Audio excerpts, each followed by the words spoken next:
Hello and welcome to day 57. Today we're going to be reading from 2 Corinthians chapters 10, 11, and 12. For a more full accounting of this, there's a 30-minute message that's going to be on the church's website. And so today we're going to deal with this question that is very, very common in today's world. Does the center move? Does truth change? And that's a poignant question in our society today.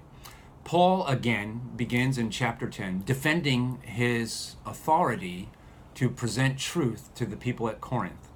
There are different people in Corinth have come forth and said that they would rather believe so-and-so or so-and-so, that there are other people who are teaching here and there, and they would rather believe what those other people are saying. They think that's more true than what Paul is presenting. And so Paul brings it back to center, and he says, listen, there's only one truth, and that comes from the Spirit of the living God, and it doesn't change.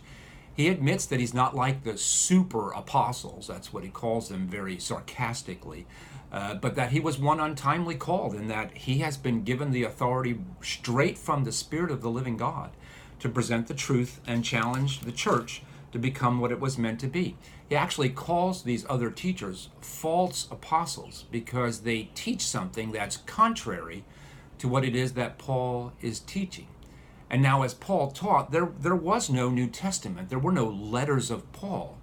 And so what gives him the authority to say that what he's teaching is more true than what these other apostles are teaching?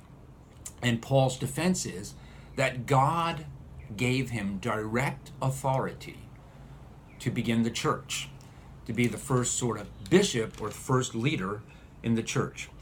And he talks again, he uses his own life to defend his authority to speak the truth.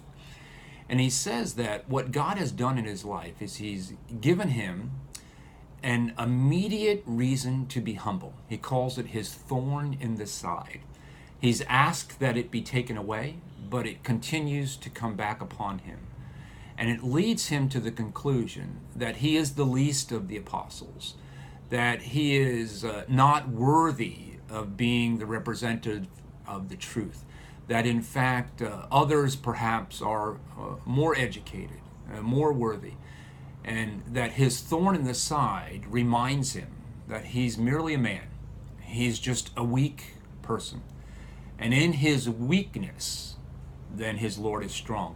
And so he's reminded that he is a representative of the Spirit of God, and the things that he's teaching are not of him nor for him.